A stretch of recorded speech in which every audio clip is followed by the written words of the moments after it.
So hello everyone, कैसे हो आप सभी लोग। आई होप यार सभी लोग एकदम बढ़िया होगे और वेल आगे भी बढ़िया ही रहना। तो चलो यार बिना ज्यादा देरी करे अपने एपिसोड को जल्दी से स्टार्ट कर लेते हैं। सो वेल एपिसोड की स्टार्टिंग होती है और हम देखते हैं अपने फ्रांसिस को, जिसके ऊपर काफी सारे स्नीक अटैक आ रहे होते हैं। उन्हें देखने के बाद फ्रांसिस घबराते हुए बोलता है आखिरकार ये कौन है, और साथ ही साथ वहाँ पर आवाज आती है हमने फाइनली उसे पकड़ लिया। वो लड़का अब तक हमारे सभी एरोज से लगभग मर ही चुका होगा। बट हम वहीं पर देखते हैं अपने फ्रांसिस को, जो कि उन सभी एरोज को लाइटनिंग स्टेप का यूज करते हुए डॉज कर लेता है। और अब यहाँ पर उस चीज को देखने के बाद वो सभी बोलने लगते हैं क्या आखिरकार वो लड़का कहाँ पर गया। जहाँ पर हम देखते हैं वो सभी एरोज बिल्कुल मिस हो चुके होते हैं, लेकिन वहीं पर अपना फ्रांसिस भी एक पत्थर का सहारा लेते हुए वहाँ पर छुप जाता है। मैं अभी जोंगलिंग सिटी से ही आया हूँ और ये लोग तो मुझे मारने पे तुले हैं, आखिरकार ये कौन हो सकते हैं। जिसके बाद फिर अपना फ्रांसिस यहाँ पर वॉरगोड सिस्टम की डिटेक्शन स्किल को एक्टिवेट करता है, जिसकी वजह से यहाँ पर सभी छुपे हुए लोग फ्रांसिस को दिखने लगते हैं। ये सभी तो एडवांस स्टार फॉलन वॉरियर्स हैं, जिनका नंबर लगभग 10 से ज्यादा है। और इसका मतलब ये साफ होता है कि ये लोग मुझे मारना चाहते हैं और कोई पक्का से बड़ा आदमी इनके पीछे है। ऊपर से इनकी हिम्मत तो देखो,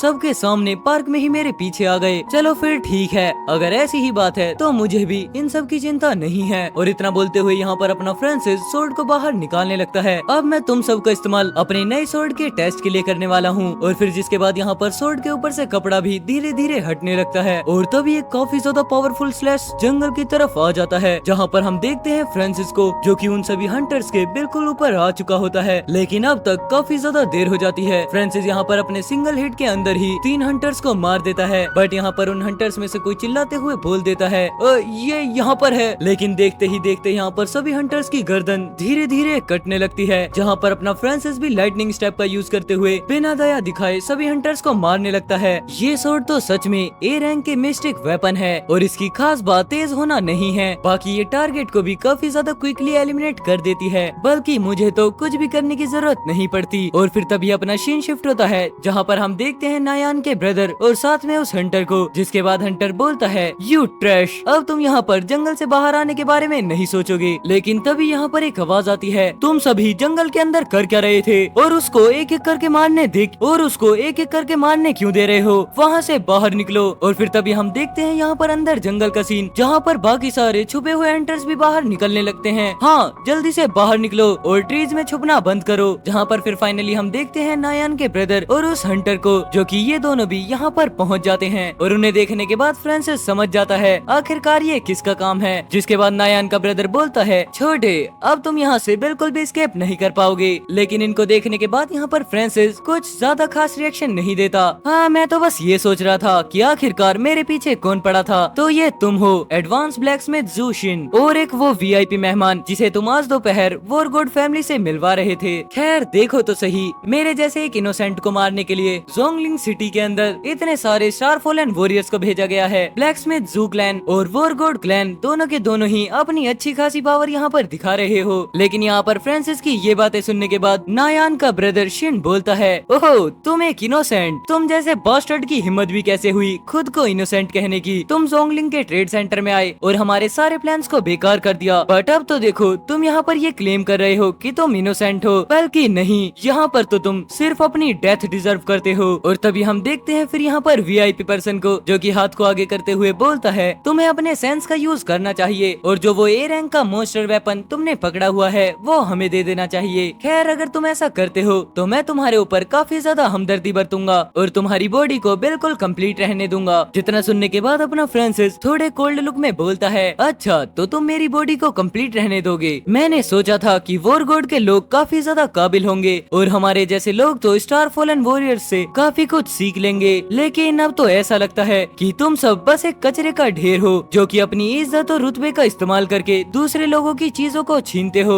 वो भी ऐसी चीजें जो कि तुम्हारी थी ही नहीं। लेकिन अब यहाँ पर ये बातें सुनने के बाद नायान के ब्रदर शिन को काफी ज्यादा गुस्सा आ जाता है, जिसके बाद वो चिल्लाते हुए ऑर्डर देता है सभी लोग इसे मारने के लिए प्रिपेयर हो जाओ। और साइड में खड़ा हुआ वीआईपी पर्सन भी बोलता है अगर मेरी फैमिली के एक्सपर्ट्स भी हमें ज्वाइन कर लेंगे तो तुम्हें मारना और भी ज्यादा इजी हो जाएगा। खैर वैसे भी तुम्हारे पास छिपने के लिए कोई भी रास्ता तो नहीं है। जहाँ पर हम तभी देखते हैं सभी लोग अपनी क्रॉसबो को रिलोड करने लगते हैं, जहाँ पर वो अपनी सभी एरोज के अंदर फ्लेम को जगा लेते हैं। सभी लोग अपनी फायर एरोज को रिलीज करो। और इतना बोलते हुए यहाँ पर सभी एरोज रिलीज हो जाती हैं। उस बास्टर्ड को जल्दी से जल्दी नीचे गिराओ, क्योंकि इस चीज से तो एक स्टार स्टार फॉलन वॉरलॉर्ड को भी भागने में काफी ज्यादा मुश्किल होगी। हाँ वैसे भी तुम्हारी हिम्मत भी कैसे हो गई जोंगलिंग सिटी में आकर हमारे सभी क्लैन के प्लान्स को कचरे में मिलाने की। अब तो मैं ये पक्का करूंगा कि तुम्हारी मौत काफी ज्यादा दर्दनाक होनी चाहिए। और फिर तभी हम देखते हैं यहाँ पर फायर एरोज की वजह से पूरे जंगल में काफी ज्यादा आग जलने लगती है। हाँ जला डालो, सब कुछ जला डालो, उसे बिल्कुल राख कर दो, क्योंकि जब वो बास्टर्ड यहाँ पर मर जाएगा तो उसके ए रैंक के वेपन को कलेक्ट करने में हमें ज्यादा टाइम नहीं लगेगा। लेकिन तभी हम देखते हैं यहाँ पर इनकी तरफ भी एक काफी ज्यादा शाइनिंग चीज आने लगती है, जहाँ पर हमें पता चलता है ये कुछ और नहीं बल्कि एक एरो होती है। और यहाँ पर सिर्फ एक एरो की वजह से एक हिट के अंदर 2 लोग मारे जाते हैं। और उस चीज को देखने के बाद यहाँ पर शिन और वो वीआईपी हंटर दोनों ही बहुत ज्यादा परेशान हो जाते हैं। ये बास्टर्ड तो सच में काफी ज्यादा स्ट्रॉन्ग है। जिसके जवाब में वीआईपी पर्सन बोलता है, हाँ तुमने सही कहा,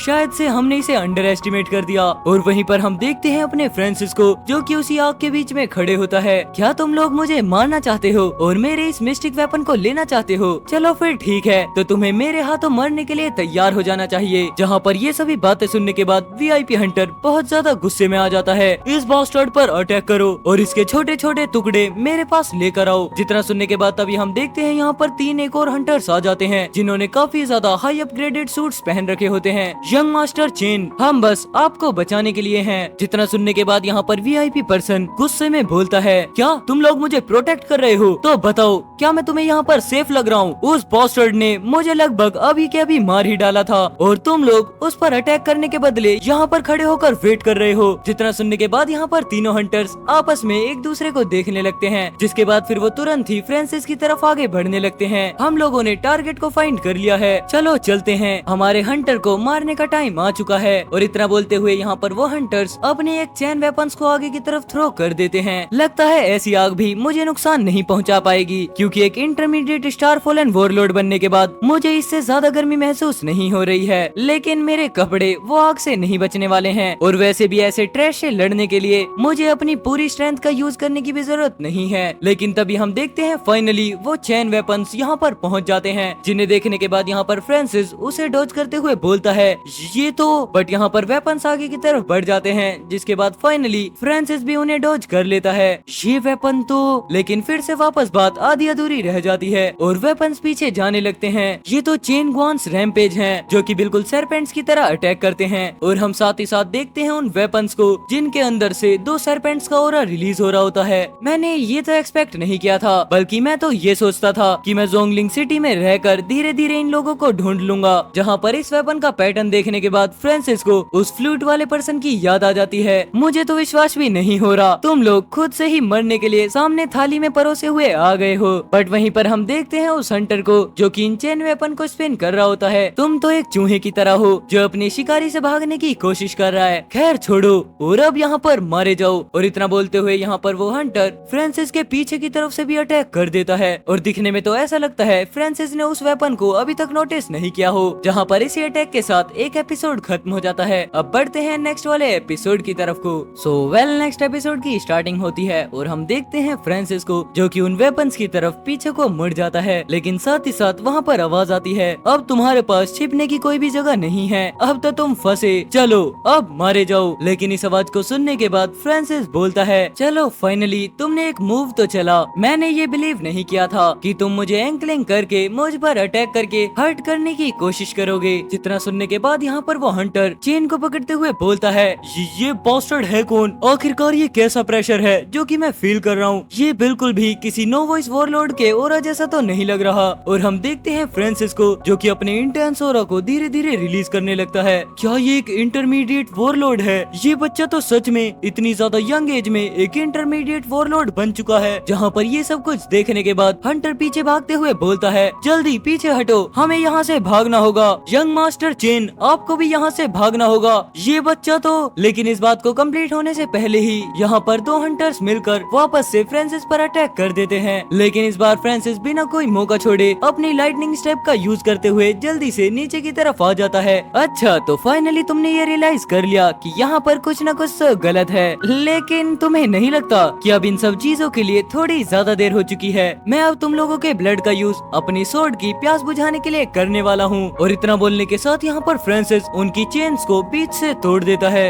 ये फास्ट सोर्ड कैसे है? हंटर्स घबराते हुए फ्रांसिस को देखने लगते हैं, जहाँ पर फाइनली फ्रांसिस भी उस हंटर को मार देता है। और उसको देखने के बाद यहाँ पर पीछे खड़े हुए दो हंटर्स बोलते हैं उसने नंबर 57 को इंस्टेंट ही मार डाला। एक नॉर्मल सा इंटरमीडिएट वॉरलॉर्ड कभी भी हमारे सामने नहीं टिक पाएगा, ये तो सच में काफी ज्यादा स्ट्रॉन्ग है। और इतना बोलते हुए यहाँ पर दोनों हंटर्स ही पीछे की तरफ भागने लगते हैं, लेकिन अब अपना फ्रांसिस इनका पीछा नहीं छोड़ने वाला था। तुम्हें क्या लगता है, क्या तुम यहाँ से भाग पाओगे? और इतना बोलते हुए यहाँ पर अपना फ्रांसिस इन दोनों हंटर्स के पीछे आ जाता है। तुम क्रिमिनल्स अब यहाँ पर मारे जाओ। और इतना बोलने के साथ यहाँ पर फ्रांसिस दोनों हंटर्स को ही मार डालता है, जिसके बाद जंगल के अंदर से चिल्लाने की आवाज आती है। और इन सब बातों से अनजान बेचारा बाहर खड़ा हुआ नायान का ब्रदर वीआईपी मेंबर से बोलता है शायद से उन लोगों ने उस बास्टर्ड को मार डाला। जितना सुनते हुए यहाँ पर वीआईपी पर्सन भी बोलता है वो पक्का मर गया, क्योंकि जिन लोगों को मैंने उसके पीछे भेजा है वो मेरी फैमिली के थ्रू भेजे गए आर्मर्ड गार्ड्स हैं, जो कि मुझे बचाने के लिए आए थे। और तो और जो उनके पास वेपन्स हैं वो चेन वाले, उनसे बचना तो एक वॉरलॉर्ड के लिए भी काफी ज्यादा मुश्किल होता है। जहाँ पर इस बात को कंफर्म होने के बाद शीन आगे बढ़ते हुए खुश होकर बोलता है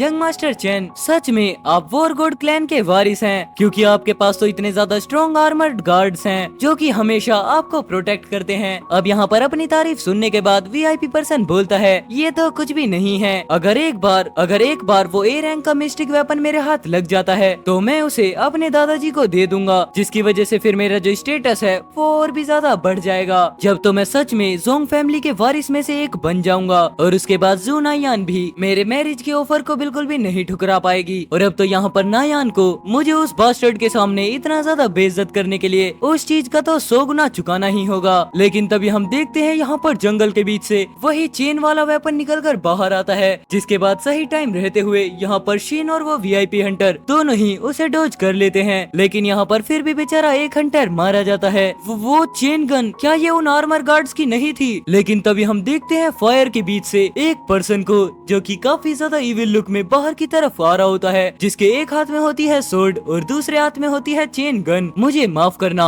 मैं पहली बार चेन गन को यूज कर रहा हूँ, जिसकी वजह से मेरा एम बिल्कुल भी एक्यूरेट नहीं रहा, लेकिन मैं प्रॉमिस करता हूँ ऐसा नेक्स्ट टाइम बिल्कुल भी नहीं होगा। और तभी हम देखते हैं ये पर्सन अपना फ्रांसिस होता है। ज़ूशिन और जोंग चेन, ये जो चेन गन है वो जल्दी से जल्दी ही तुम्हारी बॉडीज पर शूट होने वाली है। लेकिन अब यहाँ पर अपने फ्रांसिस को बाहर आते हुए देख वीआईपी पर्सन शौक होते हुए बोलता है तुम उन 3 आर्मर गार्ड्स के अटैक से कैसे सरवाइव कर पाए हो? ये नहीं हो सकता, तुमने उन पर छुपकर हमला करने के लिए कोई न कोई जरूर से घटिया चाल चली होगी। और इतना सुनने के बाद फ्रांसिस आगे बढ़कर बोलता है ओह डर्टी ट्रिक्स और साथ ही साथ स्नीक अटैक, क्या तुम्हें शर्म नहीं आती मुझ पर उंगली उठाने से पहले? बल्कि वो 3 लोग थे जो कि मुझ पर छुप छुप कर अटैक कर रहे थे और उन लोगों ने ही इस तरीके की चीप हरकत की थी। जबकि बात तो ऐसी है, अब मैं तुम्हें यहाँ पर बिल्कुल स्ट्रेट अटैक कर दिखाने वाला हूँ। जितना बोलने के साथ यहाँ पर अपना फ्रांसिस चेन गन को हवा में स्पिन करने लगता है और उसके बाद वो फाइनली सामने की तरफ उसे थ्रो कर देता है, जिसकी वजह से सामने खड़े हंटर्स एकदम से मारे जाते हैं। और यहाँ पर अपने फ्रांसिस को इस तरीके से इविल लुक में देखकर शिंग चेन से बोलता है भागो, यहाँ से भागना होगा।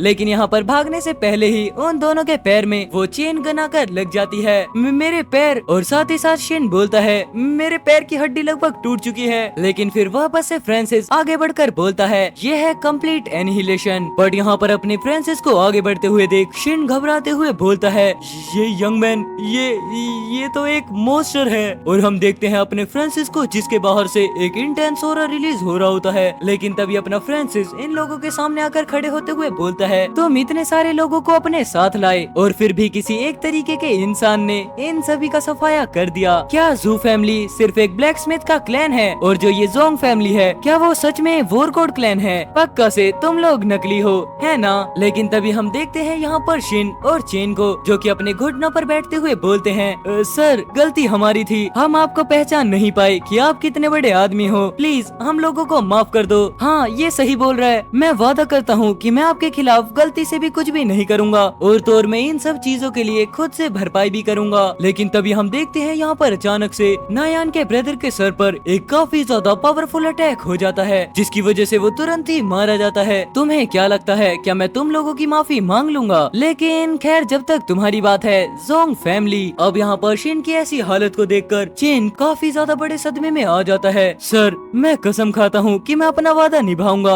अगर आप मुझे छोड़ देते हैं तो मैं आपके हर एक चीज की भरपाई कर दूंगा। लेकिन उसके बदले अपना फ्रांसिस बोलता है ठीक है है, तुम्हें बस मेरे एक सवाल का जवाब देना है। तुम्हारे वो आर्मर गार्ड्स, क्या तुम्हारी फैमिली ने उन गार्ड्स को छुप कर पाला था? जिस बात का फिर जवाब देते हुए चेन बोलता है, हाँ, उन्हें हमारे फैमिली ने काफी ज्यादा सीक्रेट तरीके से पाला था। लेकिन तभी हम देखते हैं अचानक से इस बात को सुनने के बाद फ्रांसिस चेन गन की चेन को वीआईपी के गले में डाल देता है। नहीं, तुमने ये कहा था। लेकिन तभी अपना फ्रांसिस स्माइल करते हुए बोलता है, मैंने कभी भी ये नहीं कहा था। इतना ज्यादा सच जवाब देना, क्या तुम जैसे मेन फैमिली वालों को ही एक प्रॉमिस तोड़ना अलाउ होता है? और फिर तभी हम देखते हैं इतना बोलने के बाद थोड़ी देर बाद का सीन, जहाँ पर फ्रांसिस आगे की तरफ बढ़ रहा होता है, लेकिन उसके पीछे के सभी हंटर्स लगभग मर चुके होते हैं। जोंग फैमिली के वॉरगॉड क्लैन, सच में मुझे ये यकीन नहीं हो रहा, जोंग फैमिली ने भी मेरे फादर को फंसाने के लिए इतना कुछ किया हुआ है। खैर, मुझे अब यहाँ पर जोंग फैमिली से कुछ न कुछ तो क्लूज मिल ही जाने चाहिए। लेकिन अगर बात करी जाए तो मैं सच में अभी इतना ज्यादा पावरफुल तो नहीं हूँ कि मैं वॉरगॉड क्लैन के अगेंस्ट अकेले ही चला जाऊँ। और फिर तभी हम देखते हैं यहाँ पर जोंगलिंग सिटी को।